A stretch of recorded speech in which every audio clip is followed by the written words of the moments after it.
Hey guys, ang lapit. So yan, nakahiga lang ako. Tamad-tamaran kami. It's past 6 na.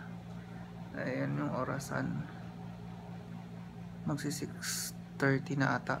Hindi ko makita. Ayan. Tamad-tamaran kami ng mga dogs. And kanina galing ako sa mall. Tapos namili ko ng mga lutuan, ganyan.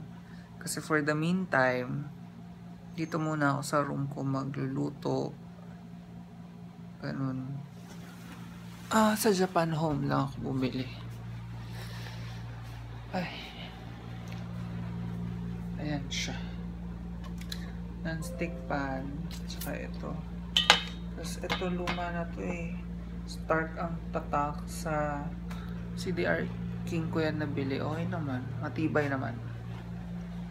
Wait lang. Chloe.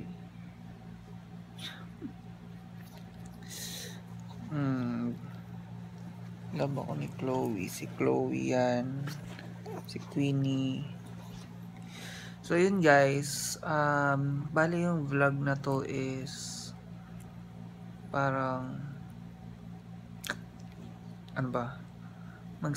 Maglalabas ng hinanakit. Parang ganon. This past few days, meron akong pinagdadaanan. And actually this past few months, kasi nag-start lahat April. Alam niyo naman na nag-work ako online, 'di ba? As a freelancer. And may mga times na ang daming work, tapos may times na wala. Ganyan ang buhay ng freelancers. Dati, almost 16 hours a day akong nag-work. Ngayon, halos zero. In 1 week ngayon, mga 2 days lang ako may work. So talagang nakaka-down yung ganong situation. Nakaka-depressed, nakakalungkot. Isa lang yun. Mas malala pa ata yung depression sa kalungkutan. So anyway. So, ini-expect mo. Tapos meron din akong pinutap na business, 'di ba? And hindi siya ganon kalakas. Yung physical store, hindi ganon kadami yung clients. Pero online, okay naman. Satisfied ako dun sa mga orders online. Pero dun sa physical shop, halos wala ding clients. So, minsan, parang iniisip mo, napapagod ka na rin, tapos nalulungkot ka. So, you need people para to lift you up, diba? So, minsan yung mga taong ini-expect mong ili-lift up ka, minsan sila pa yung nagda-down sa'yo. Diba, pag down ka na, lalo ka pa nilang dina-down, sasabihan ka ng masasakit na salita. I don't understand. Parang, you don't go around telling people na ganyan. Ayoko na lang mag-go into specifics. Basta yung mga words na nakakasakit talaga na dina-down ka, ganyan. Kasi dapat pag down na yung tao, i-uplift mo. Bigyan mo ng encouragement, hindi yung tatapakan mo pa tapos titirisin, parang ganyan. So, yun. Kaya minsan, tao lang ako napupuno. And pag puno na, syempre, hindi naman pwedeng kimkimin ko lang yon. Especially dahil meron akong sakit na panic attack. Tapos, dati na sinabihan pa ako ng doktor na i-refer ako sa psych.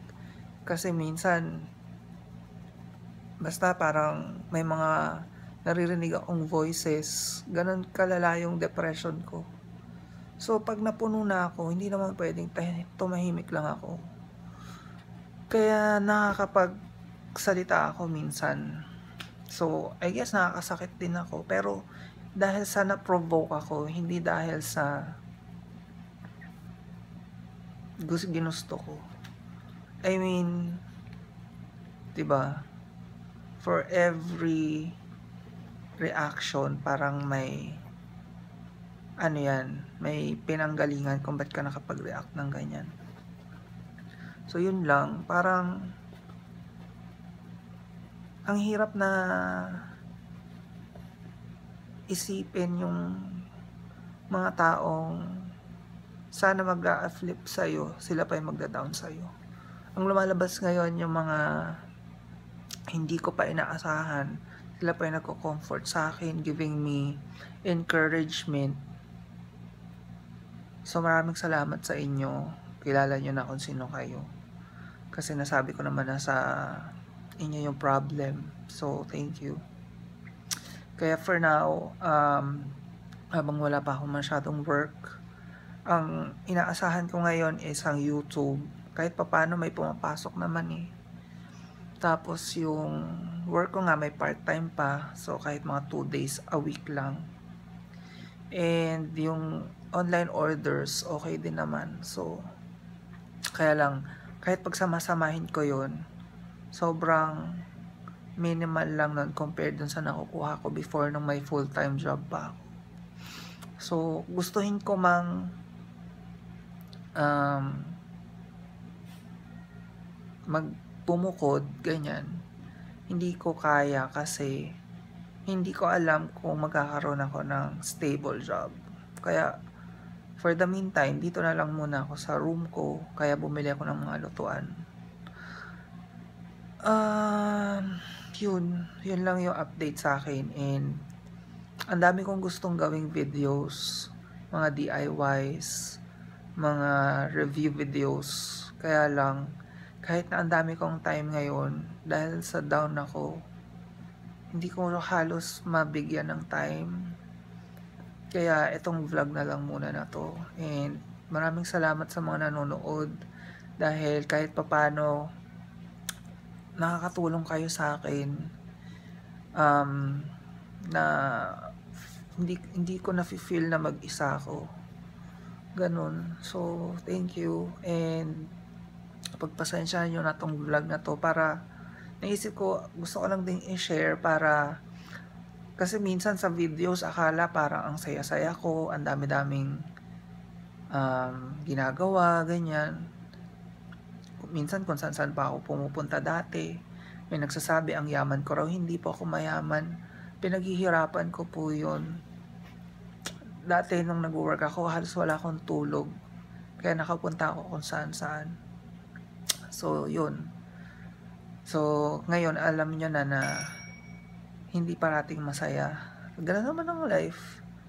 Pero, kumakapit pa rin ako kay Lord. Alam ko na may dahilan kung ba't nangyayari lahat to. Wala naman kasing failures eh. Meron lang mga lessons that we need to learn. Kasi kahit anong mangyari sa atin, papunta pa rin tayo sa patutunguhan natin na tamang path.